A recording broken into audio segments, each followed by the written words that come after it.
결국 압살롬은 이제 아버지 다윗을 향해 칼을 빼들고 말았습니다. 아들은 아버지를, 그리고 아버지는 아들을 죽여야만 끝이 나는 이 비참한 전쟁. 이겨도 절대 기쁘지 않고 저도 또 슬프고 비참해지는 이 의미 없는 전쟁을 생각해 볼 때 도대체 이 전쟁이 어쩌다가 어디서부터 시작되었는가를 생각해 보지 않을 수 없는데요. 돌아보면 압살롬의 이복형 암논이 그의 누이 다말을 엿보이면서부터 압살롬의 마음에는 해결되지 않는 분노가 쌓이기 시작했던 것 같습니다.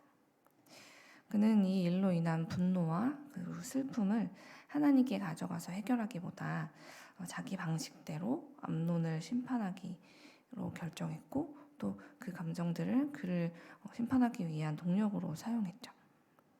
그 결과 압살롬은 스스로 형의 목숨을 자기 손으로 취하게 되었고 압살롬은 생명의 주인이신 하나님을 무시해가면서 자기 스스로 암논을 해하고 그의 생명을 취하게 되었습니다. 그는 이렇게 큰 죄를 저질렀지만 이 일은 암논이 자기의 누이 다말에게 행한 죄에 대한 당연한 대가라고 여기면서 누이 다말을 위해 자신이 마땅히 해야 되는 정의로운 일인 것처럼 스스로의 행위를 정당화하며 살게 되었죠. 압살롬은 그렇게 자기의 죄를 돌아보고 회개하지 않은 채 더 많은 죄들이 자기의 마음에 찾아올 때마다 그것들을 허용했습니다.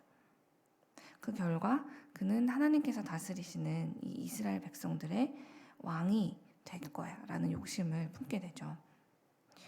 이게 왜 욕심일까라고 생각하는 분들도 계실 수 있는데요. 왜냐하면 압살롬이 다윗의 아들이자 또 서열상으로도 그가 다윗의 왕위를 잇는 것이 이상한 일이 아니기 때문에 이런 생각을 하실 수도 있어요. 하지만 이 나라, 이 이스라엘이라는 나라는 다른 이방 나라들과 같이 사람이 세운 나라가 아니죠. 이스라엘은 하나님께서 친히 이들을 찾아오셔서 너희는 나의 백성이 되고 나는 너희의 하나님이 될 거야 라고 말씀하시면서 시작된 관계입니다. 그렇게 시작된 나라이고요. 하나님께서 직접 친히 왕이 되어 돌봐주는 나라이기 때문에 그 나라의 진정한 왕은 하나님이시고 또 그들이 구해서 세워진 왕도 하나님이 세워주시는 나라라는 것을 압살롬이 무시했다는 것이 그 문제의 시작이죠. 그는 형 암논을 해칠 때도 그랬고요.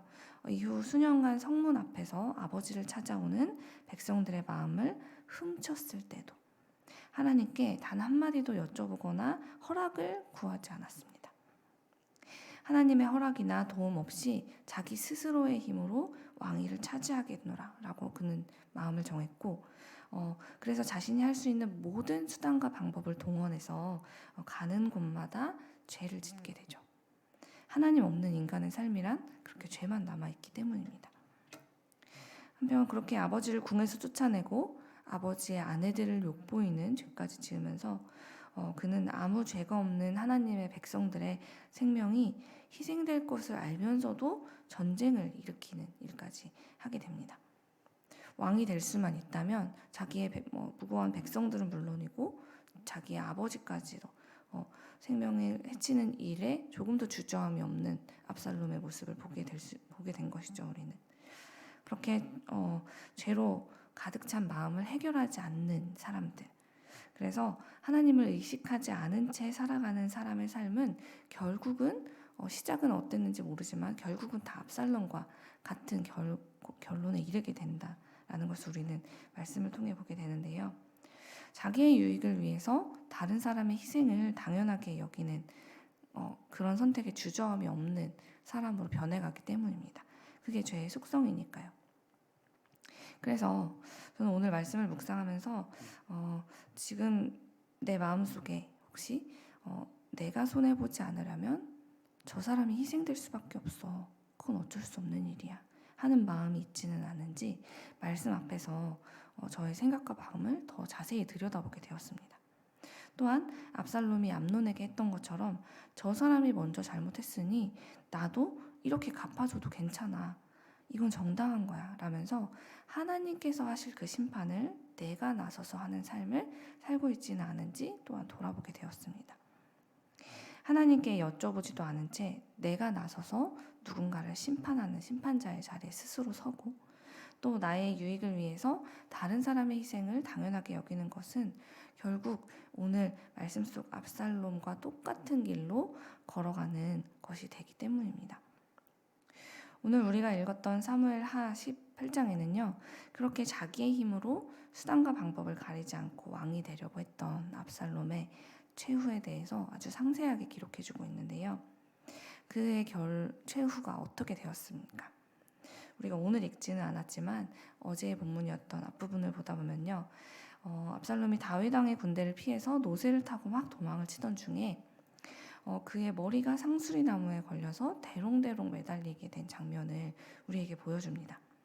그리고 그가 머리카락이 나무에 걸려서 매달려 있다는 소식을 전해 듣게 된 요압이 달려와서 나무에 걸려 오도 가도 못하고 있는 압살롬을 확실히 죽이는 그런 사건까지 보여주게 되는데요.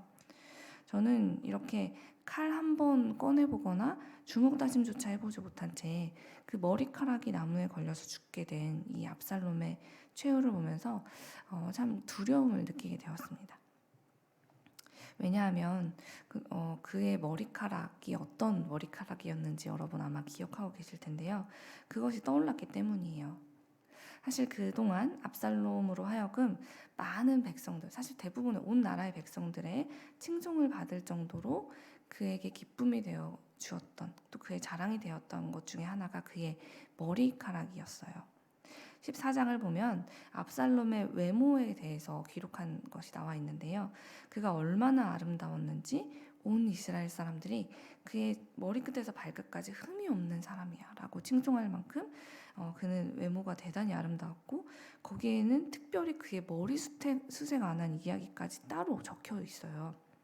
그의 머리숱이 아주 많아서 봄이면 늘 짧게 깎았는데 그 머리털의 무게가 1kg이 넘었다 라고, 그 머리카락이 얼마만큼 그가 사람들의 부러움을 받고 또 칭송을 받게 하는데 큰 역할을 했는지 그 머리카락조차도 지금 기록이 될 만큼 그의 머리카락은 자신의 자랑이자 다른 사람들이 갖지 못한 나만의 경쟁력이라고 여기며 살아왔을 그런 것이었습니다. 어쩌면 압살롬이 자기가 왕위를 얻는 데 있어서 하나님보다도 나에게 더 도움이 된다라고 여겼던 것이 자신의 그 아름다운 외모에 큰 힘이 되어주는 머리카락이었을 거예요. 그러나 그는 세상 사람들로부터 그렇게 큰 부러움과 칭찬을 가져다 주었던 그 머리카락 때문에 오늘 정말 비참한 죽음을 당하게 됩니다. 그것도 나무에 대롱대롱 매달린 채 그렇게 수치스럽고 무력한 모습으로, 참으로 허망하게 말이죠. 압살롬은 그렇게 자기 힘으로 새로운 세상을 열 것처럼 아버지를 향해 칼을 빼들고 그리고 온 나라를 아주 뒤집어 놓았던 그런 시작과 다르게 이토록 비참하고 허무한 최후를 맞이하게 됩니다. 성경은 뒤이어서 압살롬이 하나님을 버리고 그 대신 붙잡았던 것들이 얼마나 헛되고 부끄러운 것들이었는지를 아주 끝까지 보여주고 있는데요. 요압이 이제 압살롬을 죽이고 나서 전쟁을 중지시키게 돼요. 그리고 나서 압살롬의 죽음을 들어다가 숲속에 큰 구덩이에 던져놓고 그 위에다 이제 거대한 돌무더기를 쌓게 되거든요. 그 돌무더기는 사실 저주받은 사람을 의미하는 그런 것이었는데요. 그 이후에 이제 이스라엘 군대는 전쟁이 끝나기 때문에 각자 도망하고 이 결과가 이미 뻔하기 때문에 집으로 돌아갔다라는 기록까지 이제 적혀져 있어요. 그럼 이제 전쟁이 끝나고 이것을 듣게 될 다윗의 이야기로 바로 넘어가면 되는데, 성경에 이야기가 종결되지 않고 거기서 이건 꼭 알아야 돼라는 식으로 이야기를 하나 더 붙여 넣었어요. 그게 어떤 이야기냐면 오늘 본문 우리가 읽었던 18절의 말씀인데요. 제가 이 말씀을 우리말 성경으로 읽어드릴게요. 압살롬은 살아있을 때 자신을 위해 왕의 골짜기에 비석을 세웠습니다. 자신의 이름을 기념해 줄 만한 아들이 없다고 생각했기 때문입니다. 그가 그 비석에 자신의 이름을 붙였으므로 사람들은 오늘날까지 그것을 압살롬의 기념비라고 부르고 있습니다. 말씀이 이렇게 전쟁이 끝나고 그 다음으로 넘어가도 되는데 굳이 다시 죽은 압살롬의 기념비 이야기를 꺼내고 있다는 것. 저는 왜 이 이야기를 다시 여기 넣었을까라는 생각을 해보게 되었는데요. 그것은 압살롬이 자기의 이름을 기념하기 위해서 스스로 세웠던 그 비석이 얼마나 무의미한 것인지를 보여주기 위한 것이라는 생각이 들었어요. 사실 이 이야기를 한 이유는 그가 세웠던 비석이 약 10m가 넘는 초대형 비석이었기 때문이에요.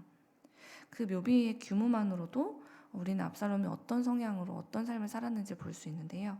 그는 사람들에게 자신을 자랑하고 인정받고 그렇게 기억되는 것을 즐겨하던 사람이었던 것을 이 초대형 묘비를 세워서 스스로 자기를 잊혀지지 않게 기념하게 하려고 했던 행동만 보아도 알 수 있습니다.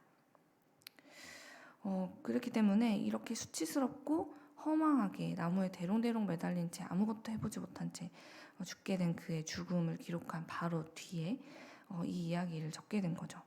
압살롬이 얼마나 허영과 교만에 빠져서 하나님보다도 다른 것을 더 의지하고 자랑하며 살았는가를 보여주고, 그리고 결국은 그가 그렇게 하나님보다 믿고 의지하고 자랑했던 것들이 결국은 그를 생명에 이르게 했는가 아니면 죽음에 이르게 했는가를 기억하라고 오늘 우리에게 이야기를 하고 있는 것입니다. 온 백성들에게 부러움과 칭송을 받았던 그의 아름다운 외모와 머리카락은 압살롬이 하나님께 나아가는 통로가 된 게 아니라 사람을 의지하고 살아가게 만들었습니다. 그리고 그가 자신을 높이기 위해 세웠던 그 초대형 묘비는요, 저주를 받아 죽었음을 상징하는 그의 무덤, 그의 큰 돌무더기 무덤과 언제나 대조되면서 그의 삶이 얼마나 허망하고 허영에 가득 차고 비참했는지를 그 길을 지나다니면서 보게 되는 백성들로 하여금 늘 깨닫게 해주는 수치의 비석이 되고 말았죠.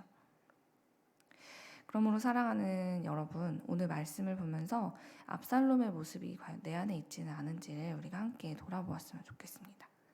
우리도 때로는 눈에 보이지 않는 하나님보다 눈에 보이는 사람들의 칭찬과 그 인정, 그것들을 쫓아서 그것이 정말 나를 지금 당장 구해주지 않을까? 그것이 당장 나를 더 높은 곳으로 올려주지 않을까? 하는 유혹에 정말 쉽게 빠질 수밖에 없는 압살롬과 같은 죄인이 우리이기 때문이에요.